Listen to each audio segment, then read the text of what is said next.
have more terrible weddings, and I am living for this, and I am happy that people are enjoying it because this is pure entertainment for me. I'm gonna cheers with you guys today, but I just drank some water and touched up my lips, so I'll cheers you, but I'm not gonna take a sip. And I'm just telling you that now. So grab your beverage, hydrate. Water's good for you, and I hope you're having a great day. Ding, ding-ling. Cheers. I went to a wedding where the groom called everything off at the altar because he found out the bride was having a year-long affair that morning, and I guess wanted to have this big theatrical revenge moment. But it was a big church, and it was really tough to hear what was going on, honestly. It was just obvious to people who weren't upfront that he was mad. Anyway, I still got some free shrimp and a glass of champagne. What would you guys do in that situation? Like, let's be real here. If you find out on the morning of your wedding that bridegroom, whoever cheated, are you ending it and like saying, forget the wedding, I don't want to waste people's time, whatever? Or would you wait, go through with the wedding day, and at the altar be like, yo, you want to know some tea? And then make it this big epic like, pew, pew, pew, pew. I know what you've been doing. Like, what are you gonna do? Honestly, I would just be so devastated that I would like hide in a room and cancel the wedding and never show my face again. So as much as I'd like to think I'd be like, boy, I'm about to ruin your life and put you in your place, you cheat on me, I don't think I'd actually be able to do that. After the dinner where the groom got trashed and made a speech about getting the bride pregnant in her parents' basement, so her parents are in the audience, we had to go up to the ballroom and watch a slideshow. It was 45 minutes of slides of the couples growing up individually, when they met, their animals, their child, all set to emo music. The bride's sister really put her soul into this. This was the activity for 45 minutes. The bar was blocked, my drink was empty, never have I suffered so. I mean, listen, you want a slideshow, 3 minutes tops, okay? 45 minutes? And the bar is blocked. You're telling me I can't at least be getting drunk within that 45 minutes? Like, I need to make use of that time. If I'm just sitting there learning about every pet you had ever and your childhood. Like a cute few childhood photos, some cute pics of your early years of dating, fine, whatever.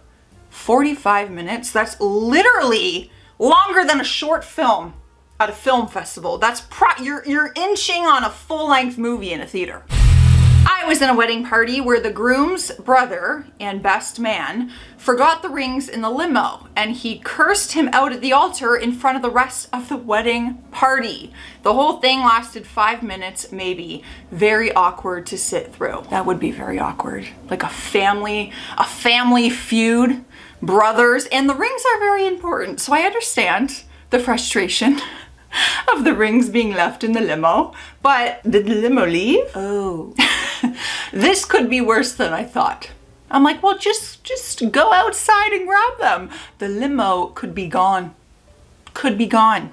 Which means the rings could be gone. Yeah, that's bad. The wedding was in May, and they were getting married in this beautiful old church. There was a heat wave though, and it was like high 90s out of nowhere.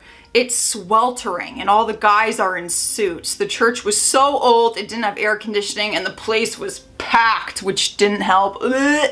I would probably faint. Like, honestly, even if I was the bride, I would just not want this for myself, for my wedding party, or for my guests. I don't want to be sweating and uncomfortable on my wedding day, no matter how beautiful the old church is. Oh, that would be so hot and sticky and uncomfortable. I hate being hot. Like, nothing's worse than just sitting in your filth, sweating, and there's nothing you can do about it. Ugh. Mine, I was 20. My ex convinced me to do it, quote, because I want to take care of you, sweetheart. I had to take care of literally everything except the $400 venue and his suit. What venue was only $400? We ran out of food. It rained, but the wedding was outside. Everybody left. Oh my God. His immediate family on his mom's side showed up, but the rest of his family didn't approve since we lived together before being married. Also, he had already been cheating on me the whole almost 3 years we'd already been together. Most of the pictures and videos got lost. I blocked most of the memory out. Honestly, I felt traumatized by my own stupid wedding. Happily divorced for a couple years now. forget the wedding, traumatized by the relationship and the fact that he was cheating on you through the whole thing. It's funny that he's cheating on you, yet at the same time, he's convincing you to get married. Not the worst wedding, but a wedding which changed how I prepared to be a guest at a wedding for the rest of my life. Beautiful outdoor summer wedding at a vineyard on a sunny afternoon with a lovely meal served on the veranda after the main event. And then everyone moves inside for dancing and whatnot until late into the night. Open a wine bar. Hosts graciously arranged shuttles back to the hotel, so the only people who drove themselves to the venue were those who planned to leave before the reception. There isn't a sober guest in sight after the first hour. Oh, the day has been hotter than hell with beautiful blue skies. Okay, so far it sounds okay. So I'm a little, where does it go wrong? No water. The venue absolutely does not have cups. What? Or even an orange Gatorade jug on standby. Wine glasses and Riesling, sure, but water? They're inexplicably y'all are using big words for me, by the demands of the guests for simple hydration. At one point, a couple of hours into the reception, as I stood with my face shoved under a bathroom faucet, gulping water, so I didn't, die or something, I made two promises to myself. One, from this day forward, I'm smuggling a liter of water to every wedding I attend. And two, if I ever wed, water availability is point 1 on my to-do list. I will forgo a cake if necessary, but never water. Isn't that illegal? When you serve alcohol, don't you have to have water and food available at the venue for a liquor license and venue policies? Like, what do you mean, no water? I would faint. I would genuinely faint. I would I'd be drinking out of the bathroom. I'd smuggle a wine glass or something in there and fill it up with water and walk back out. I went to the wedding of an old family friend that I still kept in touch with, but not that often. It was a bit of a surprise, but we still had lots of mutual friends, so it wasn't crazy. Absolute bridezilla though. I was honestly taken aback at how many times I heard her get huffy with staff and family and anyone in the wedding party that wasn't at her beck and call fast enough. At one point, right before she was set to walk out, you could hear her screaming outside at her own mother over something. I don't remember what, but it wasn't like the place was that big that she was just on the other side of the doors, and it was just not a good look. No, it's not a good look. Like, you're just wasting your own time and your own wedding day to be angry. The stress and the anger, like that's how you want to remember your wedding day, that you were angry and stressed and yelling at all the people you care about. Like, it ain't that serious, for real. It's not that serious. I went to a wedding without a bride. Is it even a wedding then? The groom's family belongs to a family that has the tradition to not allow the bride to come to the wedding. We had to go upstairs to greet her and wish her a happy life. Oh, she looked sad, dressed beautifully in a gorgeous white gown. She was sitting alone in a dim room, listening to the faraway music of her wedding. It was the strangest wedding ever. The guests and the families were having fun, eating and dancing. The bride was deprived of all that. The groom never showed up either.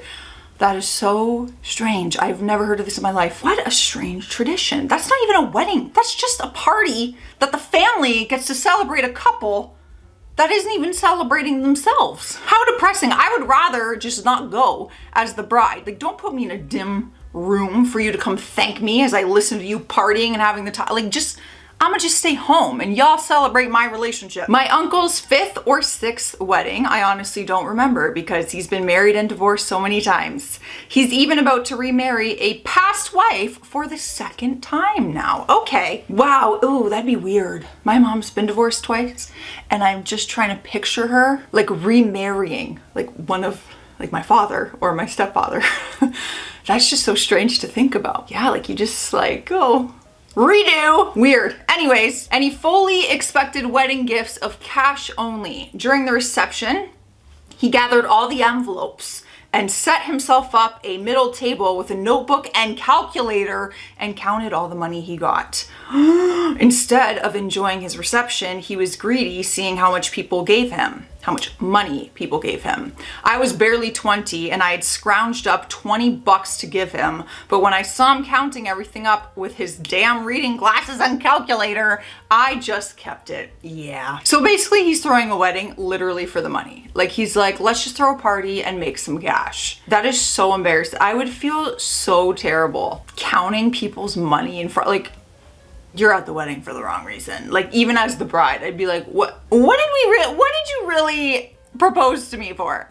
For some cash? I guess after 6 marriages, I feel like it has to mean less. But I feel like in this generation, marriage just isn't the same. My like parents around me and friends' parents, like some of them are still like high school sweethearts, happily married, and they're like, well, in my day I was married at and I'm like, well, you know, times are freaking different. Okay, this is the time. People be getting divorced left and right, and I see people in my comments being like, I'm happily married for like 30 years now, and I'm like, yeah, because you got married in a very different time.